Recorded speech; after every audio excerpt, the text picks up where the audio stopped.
අසාධාරණය අපි මේ සංවිධානයෙන් නිම කරන්න බලාපොරොත්තු ඇතිව තමයි අපි මේ ජාතික සංවිධානය හැදුවේ.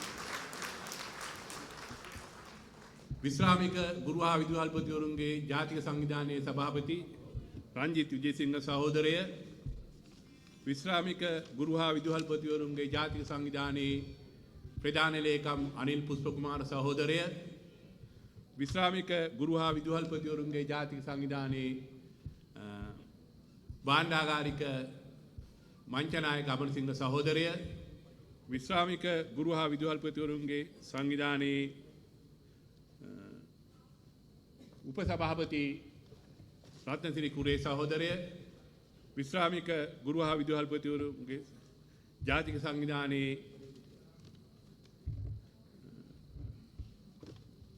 උපලේකම්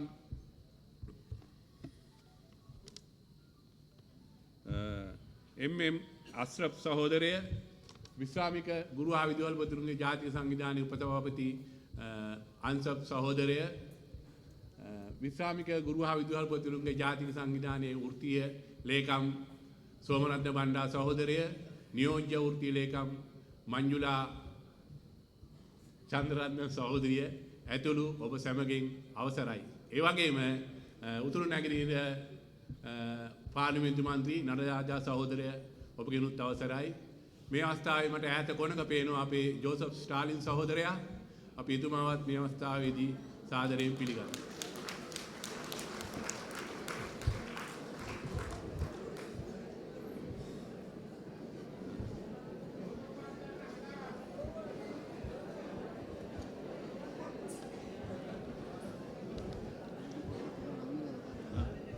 ප්‍රථමයෙන්ම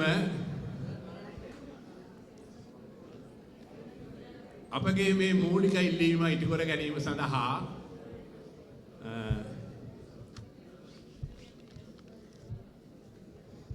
එනම් 1997 BC පෙරේරා වැටුප් කොමිසම විසින් සියලුම රජයේ සේවකයන්ට 60% වැටුප් වැඩි කිරීමක් කරලා ගුරු හා විදුහල්පතිවරුන්ට එම වැටුප් වැඩිවීම ලබා දුන්නේ නැහැ. එදා ඉඳලා සක්‍රීය සේවයේ ඉන්න කාලේ පටන්ම ඔබ අප මේ අරගලයට දායක වුණා. ඒ අරගලයට දායක සටනට නායකත්වයේ දුන්නු ජෝසප් ස්ටාලින් සහෝදරයාත් මෙතෙන්ට පැමිණලා ඉන්නවා. අපි ඒ ගැන ආඩම්බර වෙනවා. ඒ වගේම ඒ සටනට නායකත්වයේ දුන්නු මහින්ද ජයසිංහ සහෝදරයාත් දැන් අපේ මේ රජයේ ප්‍රබල අමාත්‍යවරයෙක් වෙලා ඉන්නවා.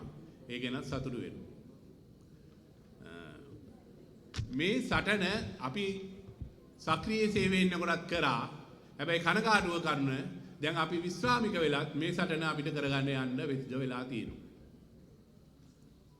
2020-22 ජනවාරි මාසයේ අර සුබෝධිනී කමිටුවේ නිර්දේශ වලින් 20%ක් සක්‍රීය සේවයේ ඉන්න ගුරු හා විදුහල්පතිවරු සියලු දෙනාටම ලබා දුන්නා.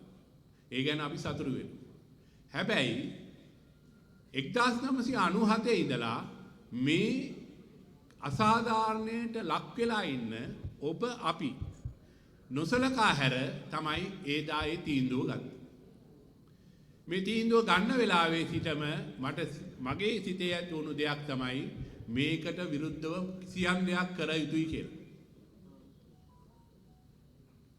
ඒ අවස්ථාව වෙනකොට ඒ කියන්නේ 22 ඒ තුنين එකක් ලබා දීලා 23 වගේ වෙනකොට රටේ මැතිවරණ කාල පරිච්ඡේදයක් උණුසුමක් තිබ්බා. ඒ උණුසුමත් එක්කම අපේ ගැටලු සහ සමස්ත විශ්‍රාමික ගැටලු වගේ ගොඩාක් ප්‍රශ්න ගැන කතා කරන්න විවිධ සංවිධාන ඇති වෙලා තිබුණා. මේ විවිධ සංවිධාන ඇති වෙලා තියෙන අතරේ අපේ ගැටලුව කතා කරන්නත් සංවිධානයක් බිහි වෙලා තිබුණා. එතකොට මම මේ WhatsApp සමූහය ආරම්භ කරන්නේ 2023 මම ආරම්භ කරනකොට රට පුරා විවිධ සංවිධාන ඇති වෙලා තිබ්බා. මම කල්පනා කරා මේ සංවිධාන මේ අපේ ප්‍රශ්න ගැන කතා කරන නිසා තවත් සංවිධානයක් අවශ්‍ය නැති නිසා මම නිහඬ වෙලා හිටියා. මැතිවරණයක් පැවැත්තුවා. ඒ මැතිවරණයෙන් නව රජයක් බලයට පත් වුණා. ඒ නව රජයේ පළවෙනි අයවැය ඉදිරිපත් කළා. ඒ පළවෙනි අයවැය ඉදිරිපත් කිරීමේදී අපේ ගැටලුව ගැන කිසිම දෙයක් සඳහන් වුණේ නැහැ. ඒ අවස්ථාවේදී මට හිතුණා මේ ගැටලුවෙන් පීඩා විඳින අපි සෑම වෙනුවෙන් නැවත වතාවක් අර වර්චස් සමූහය සක්‍රිය කරන්න ඕන කියලා. ඒක සක්‍රිය කරලා සුමානයක් දෙකක් යනකොට මට ලංකාවේ බොහෝ දිස්ත්‍රික්ක වලින් විවිධ දුරකථන ඇමතුම් ලැබුණා. ඒ දුරකථන ඇමතුම් ලැබීම ප්‍රධාන පුද්ගලයා තමයි අපේ ලේකම්තුමා අනිල් පුෂ්පකුමාර සහෝදරයා, මංචනායක සහෝදරයා, අපේ ගම්පහ තිලකරත්න සහෝදරයා, මාවනැල්ලේ සෝමරත්න සහෝදරයා, අපේ මංජුලා චන්ද්‍රරත්න සහෝදරිය වගේ බොහෝ දිස්ත්‍රික් වලින් දුරකථන ඇමතුම් ලැබුණා. එතකොට අපි මේ සාහිත්‍ය අවකාශය තුල තමයි අපි බොහෝ සාකච්ඡා කළා මේ සමූහය සංවිධානයක් බවට පත් කරන්න ඕන කියලා අපි තීරණය කරා. ඒ තීරණය කරලා ඉවර වෙලා අපි ප්‍රථම සංවිධානය ඇති කරා මහනුවර දිස්ත්‍රික්කයේ. මහනුවර දිස්ත්‍රික් සංවිධානය විශ්‍රාමික ගුරු හා විදුහල්පතිවරුන්ගේ ජාතික සංවිධානයේ ප්‍රථම සංවිධානය මහනුවර දිස්ත්‍රික්කයෙන් ඇති කරා. ඊළඟට අපි කෑගල්ල, කුරුණෑගල, පුත්තලම, ගාල්ල, ගම්පහ ඒ විතරක් නෙවෙයි උතුරු නැගෙනහිර මඩකලපුව, වවුනියාව, යාපනයේ පවා අපි දිස්ත්‍රික් සංවිධානය ඇති කරා. ඒ ඇති කළාද දිස්ත්‍රික් සංවිධාන නොමැති දිස්ත්‍රික් වල පවා අපේ සමාජිකයන් ඉන්නවා. කළුතර දිස්ත්‍රික්කයේ දිස්ත්‍රික් සංවිධානයක් නැහැ. නමුත් අපි එතන ඒ සමාජිකයන් මේ අවස්ථාවට පැමිණලා තියෙනවා. මාතර දිස්ත්‍රික්කයේ දිස්ත්‍රික් සංවිධානයක් නැහැ. මේ අවස්ථාවට පැමිණලා තියෙනවා. උතුරු නැගෙනහිර පවා මේ අවස්ථාවට සහභාගී වෙලා තියෙනවා. අද වෙනකොට අපි විශ්‍රාමික ගුරු හා විදුහල්පතිවරුන්ගේ මේ ජාතික සංවිධානය ලංකාවේ ශක්තිමත්ම සංවිධානයක් බවට ගොඩනගලා තියෙනවා. මේ සංවිධානය අපි ගොඩනගුවාට පස්සේ අපි තීරණය කරා අපේ ඉල්ලීම දිනා ගැනීම සඳහා අපිට මාර්ග සිතීමක් අවශ්‍යයි. ඒ මාර්ග සිතීමේදී අපි කළ යුත්තේ කුමක්ද කියලා අපි මධ්‍ය විධායක සභාවේදී සාකච්ඡා කළා. ඒ සාකච්ඡාවේදී අපි තීරණය කරා අපේ ගැටලුව විසඳා ගන්න ඕනේ පවතින රජයත් එක්ක. පවතින රජය තමයි මේකට විසඳුම් ලබා දිය යුත්තේ. ඒකට හේතු ගණනාවක් තියෙනවා. ඒ නිසා ප්‍රථමයෙන්ම අපි කරේ දිස්ත්‍රික් මට්ටමින් මේ රජයේ බලධාරීන් මේ සම්බන්ධයෙන් දැනුවත් කිරීම. දැනුවත් කිරීමට අවශ්‍යතාවයක් නැහැ. ඔවුන් මේ පිළිබඳව හොඳට දන්නවා. ඒත් අපි නිල වශයෙන් රජය සමග මේ ගනුදෙනුව අවසන් කළ යුතු නිසා අපි මේ සාකච්ඡා පැවැත්වුවා. මහනුවර දිස්ත්‍රික්කයේ ලාල්කාන්ත සහෝදරයා ප්‍රධාන, ඊළඟට කුරුණෑගල දිස්ත්‍රික්කයේ ආනන්ද විජේපාල ඇමතුමා, ගාල්ල, නලින් හේවගේ මේ වගේ බොහෝ දිස්ත්‍රික්වල අපි ප්‍රධාන දේශපාලන අධිකාරිය සම්බන්ධ මැති ඇමතුරුන් දැනුවත් කරා අපේ ගැටලුව සම්බන්ධ. ඒ වගේම අපේ ගැටලුව සම්බන්ධ ප්‍රධාන අමාත්‍යාංශය තමයි රාජ්‍ය පරිපාලන අමාත්‍යාංශය.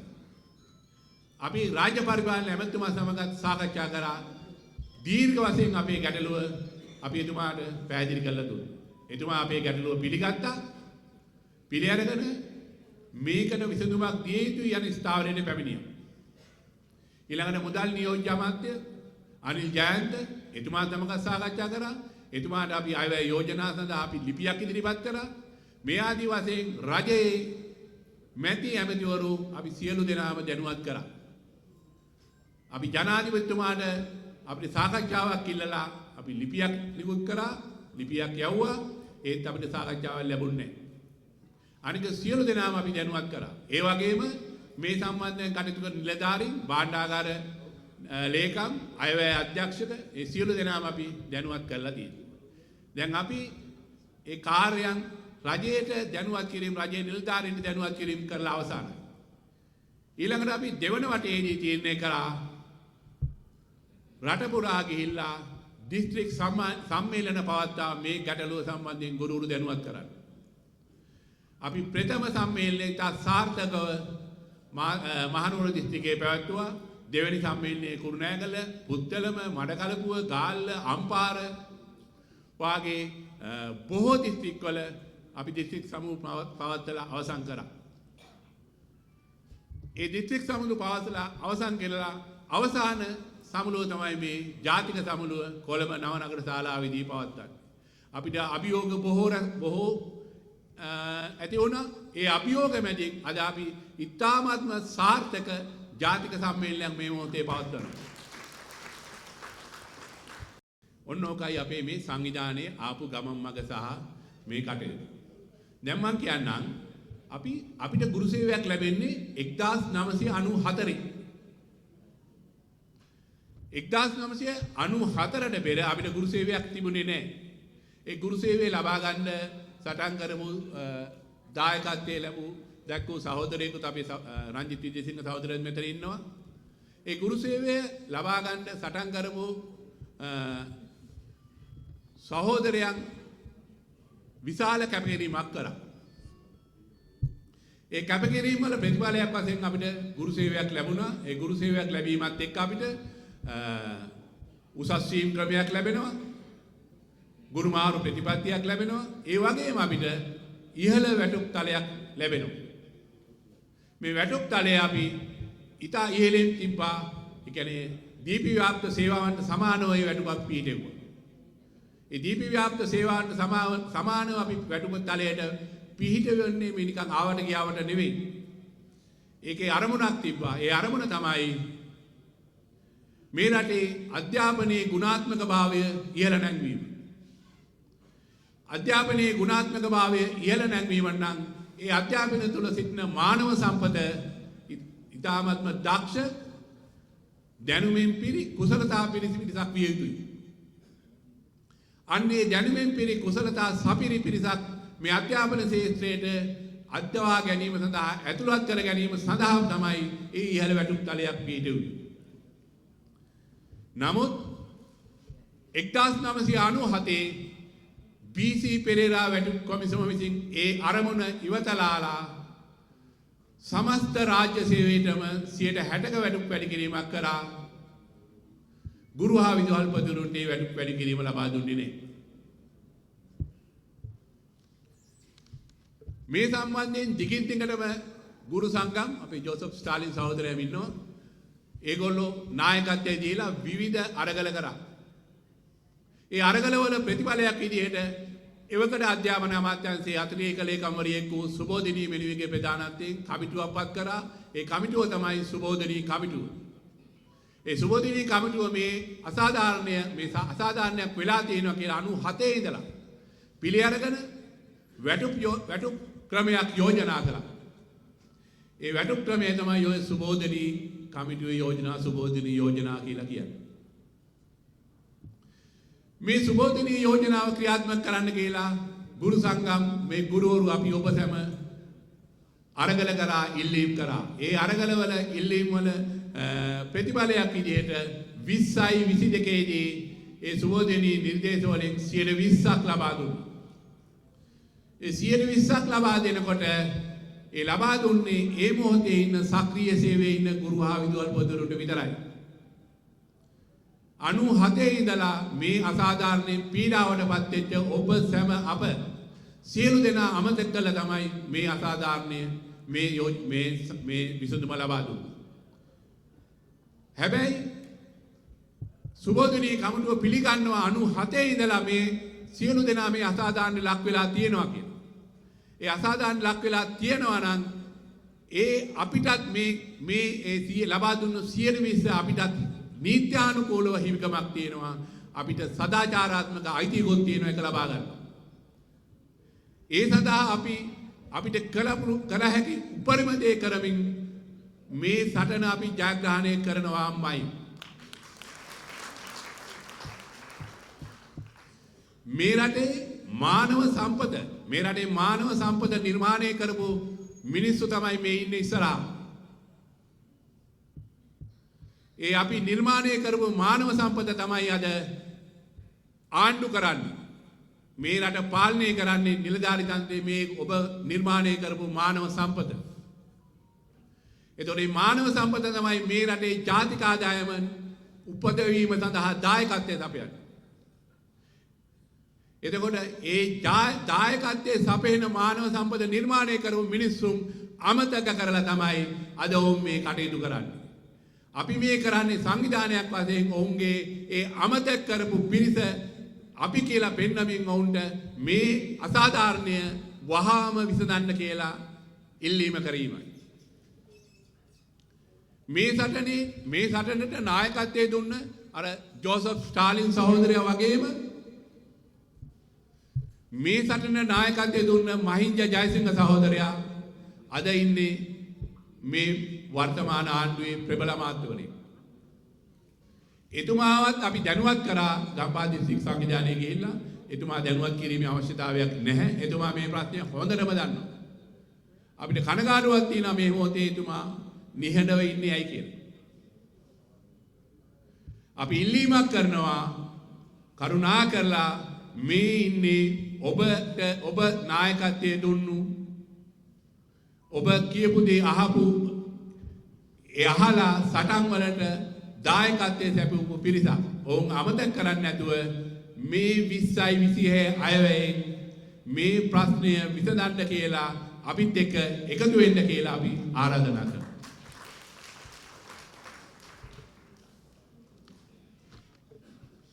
බොහෝ දේවල් කියන්න තියෙනවා. ඒ කාල වේලාව බොහෝ ඉක්ම ගොස් තියෙනවා.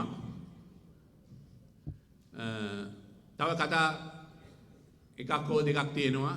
අපේ සෞන්දර්ය විශ්වවිද්‍යාලයේ සිසු දරුවන් ඔබ පිනවීමට බලාපොරොත්තු වෙමින් සිටිනවා.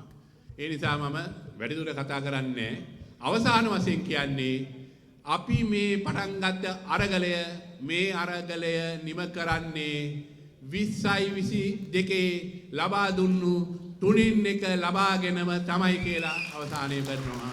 ඒ වගේම ජෝසප් ස්ටාලින් සහෝදරයාට කියනවා මේ සටනට දැන් එකතු වෙන්න දැන් කාලය හරි හෙට හෝ අනිද්දා මාධ්‍ය සාකච්ඡාවක් තියලා මේ ප්‍රශ්නයට අපි මැදිහත් වෙනවා කියලා ප්‍රකාශ කරන්න කියමින් මම මගේ කතාව නියම කරනවා. බොහොම ස්තුතියි.